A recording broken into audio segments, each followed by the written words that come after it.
خب همونطور که صحبت کردیم ما از تکنیک هایی به نام تکنیک های فیبوناچی ریتریسمنت، فیبوناچی اکستنشن و فیبوناچی پروجکشن برای ترسیم نسبت های فیبوناچی برای چارت استفاده می کنیم به جهت اینکه بتونیم ابعاد دوم و سوم بازار رو، یعنی ابعاد قیمت و زمان رو به درستی تحلیل کنیم. نرم افزاری که تصویر اون رو در حال حاضر در چارت می بینید نرم افزاری به نام داینامیک تریدر هست.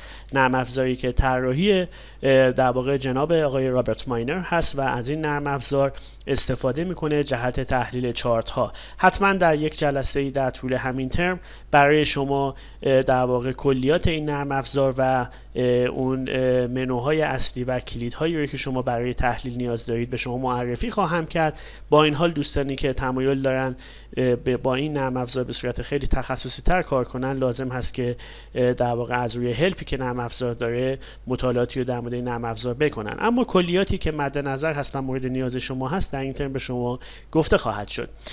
همونطور که صحبت کردیم اولین تکنیکی که در فیبوناچی از اون صحبت کردیم تکنیک فیبوناچی ریتریسمنت بود.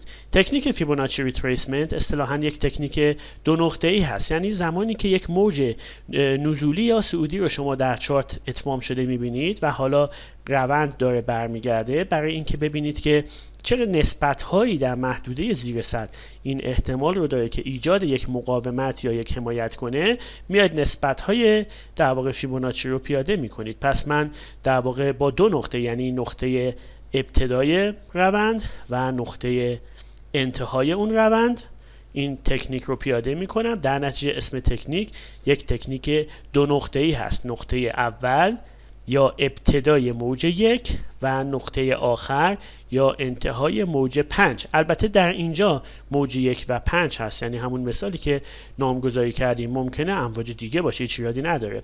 همونطور که دیدید بعد از اینکه این دو نقطه رو انتخاب کردیم نسبت های 38، نسبت 50%، نسبت 62% و نسبت 79% بر روی چارت ترسیم شدن با قیمت هایی که داره.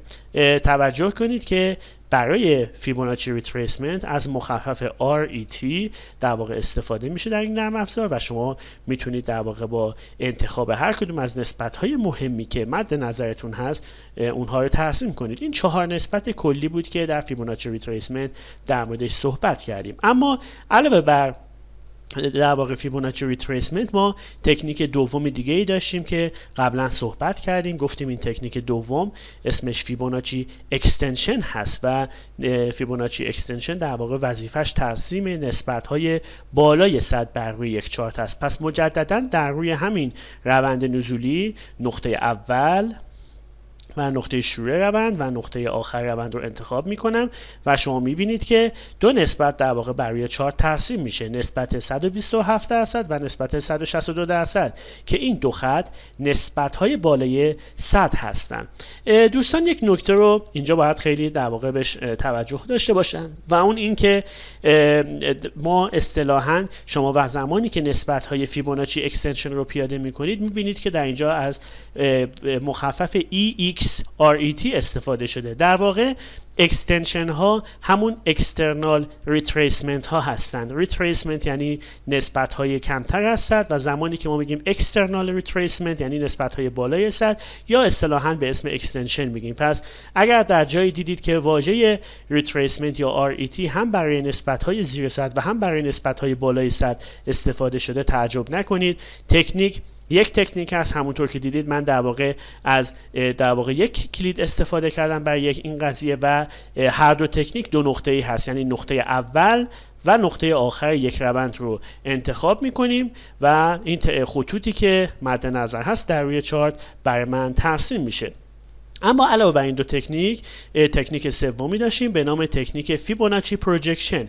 من برای اینکه این تکنیک رو ترسیم کنم با اجازهتون کمی در واقع چارت رو خلوت میکنم که شما بتونید مجددا ترسیم این تکنیک رو به خوبی متوجه بشید. خب در اینجا دقت کنید که تکنیک فیبوناچی پروجکشن یک تکنیک 3 نقطه‌ای هست. تکنیک ریتریسمنت و اکستنشن دو نقطه‌ای بود، یعنی من نقطه اول و نقطه آخر یک روند رو انتخاب میکردم، یا یک کانتر ترند یا یک ترند، فرقی نمیکنه. اما در فیبوناچی پروجکشن ها 3 نقطه باید انتخاب بشه. به در واقع حرکت دست من نگاه کنید.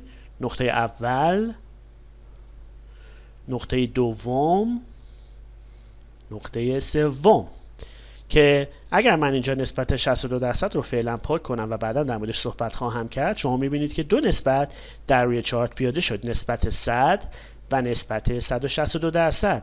مفهوم فیبوناچی پروجکشن این هست که شما اندازه موج اول رو که به وسیله نقطه اول و دوم اون رو معرفی میکنید، از نقطه سومی انعکاس میدید یا پروجکت میکنید. در واقع به همین دلیل این تکنیک یک تکنیک 3 نقطه ای هست. نقطه 5 A B، در واقع اندازه موج A رو دارید از انتهای موج B انعکاس میدید. نسبت 100% مفهوم اینه که نقطه ای است که دقیقاً این نسبت طول نقطه A هست و نسبت 162% خطی هست که نشون میده موج C 162% برابر موج A هست، یا 1.62 برابر موج A. به هر حال این تکنیک هم یک تکنیک 3 نقطه ای هست که بر روی چارت پیاده میشه. یک نکته رو خدمت دوستان عرض کنم، متاسفانه به اشتباه در نرم افزار متا تریدر تکنیک فیبوناچی پروجکشن به اسم فیبوناچی اکسپنشن درج شده، در صورتی که این نامگذاری غلط هست در متا تریدر.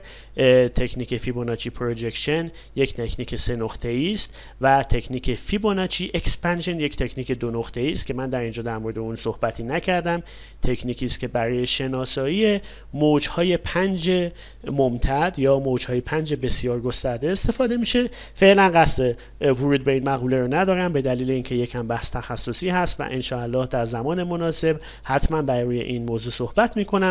اون چیزی که در حالت کلی شما فعلا در واقع باید بدونید این هست که شما و زمانی که یک چارت رو دارید میتونید از تکنیک های مختلف فیبوناچی برای یافتن کلاسترهای زمانی و قیمتی استفاده کنید. بنابراین من میتونم از تکنیک های در واقع ریتریسمنت، اکستنشن یا اکسترنال ریتریسمنت و پروجکشن استفاده کنم برای اینکه بتونم نسبت های مهمی رو که در چارت هست ترسیم کنم و بر مبنای اون بتونم شناسایی کنم که اون کلاسترها به چه نحو هستن. برای اینکه موضوع بیشتر جا بیفته در واقع یک مقدار بحث رو ریزتر میکنیم و در فایل ویدیوی بعد شما یک مقدار بیشتر با کلیت قضیه آشنا خواهید شد تا دقیقاً متوجه بشید که پیاده سازی این نسبت ها به چه صورت میتونه به شما در جهت تحلیل ابعاد دوم و سوم بازار کمک بکنه.